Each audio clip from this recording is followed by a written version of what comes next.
Breaking news, কলকাতায় ভারতের প্রথম জলের তলা দিয়ে টানেল তৈরি হয়েছে, যে সুড়ঙ্গ দিয়ে মেট্রো যায়। আর এখন সমুদ্রের নিচ দিয়ে প্রথম টানেল তৈরি করা হচ্ছে, যেখান দিয়ে ট্রেন যাবে।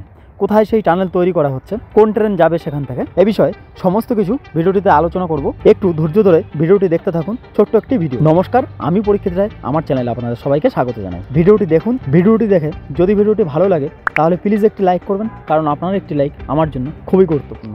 ঘন্টায় 320 কিলোমিটার বেগে সমুদ্রের নিচ দিয়ে ছুটবে ট্রেন। আবার সমুদ্রের নিচে যখন দুটি ট্রেন থাকবে তখন সর্বোচ্চ বেগ 250 কিমিতেও ছুটতে পারবে। আর সেটা হবে ভারতের প্রথম সমুদ্রের নিচের টানেলের কারণে। শনিবার সেই টানেলের অগ্রগতি এবং কাজ পরিদর্শন করেন রেলমন্ত্রী অশ্বিনী বৈষ্ণব, যা Mumbai Ahmedabad high speed rail করিডোরের গুরুত্বপূর্ণ অংশ হতে চলেছে। রেলের তরফে জানানো হয়েছে, মহারাষ্ট্রের বান্দ্রা-কুলডা কমপ্লেক্স এবং শিল্পহাটার মধ্যে 21 কিমির সুড়ঙ্গ তৈরি করা হচ্ছে। 16 কিমি অংশের কাজ করা হবে টানেল বোরিং মেশিনের মাধ্যমে, যে পদ্ধতিতে কলকাতায় মেট্রোর সুড়ঙ্গ খননের কাজ করা হয়েছিল। আর বাকি 5 কিমি অংশের কাজ করা হবে নিউ অস্ট্রিয়ান টানেলিং মেথডের মাধ্যমে।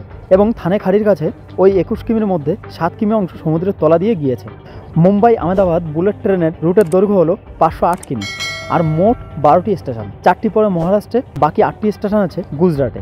যে প্রকল্পের আনুমানিক ব্যয় 1.08 লাখ কোটি টাকা। আর সেই প্রকল্পের অন্যতম আকর্ষণের কেন্দ্রবিন্দু হলো 21 কিমি সেই টানেল। তো বন্ধুরা, ভিডিওটি কেমন লাগলো প্লিজ ভিডিওর কমেন্ট বক্সে কমেন্ট করে জানাবেন। আর এ বিষয়ে যদি আপনাদের কোনো মতামত থাকে সেটিও প্লিজ কমেন্ট করে জানাবেন। এবং ভিডিওটিতে একটি লাইক করবেন, কারণ আপনার একটি লাইক আমার জন্য খুবই গুরুত্বপূর্ণ। পাশাপাশি চ্যানেলটি সাবস্ক্রাইব করবেন পরবর্তীতে এমনই ট্রেন রিলেটেড নিউজ সবার আগে পাওয়ার জন্য। সবাই ভালো থাকবেন আর সবাইকে ভালো রাখবেন। Thank you so much. জয় হিন্দ, বন্দে মাতরম।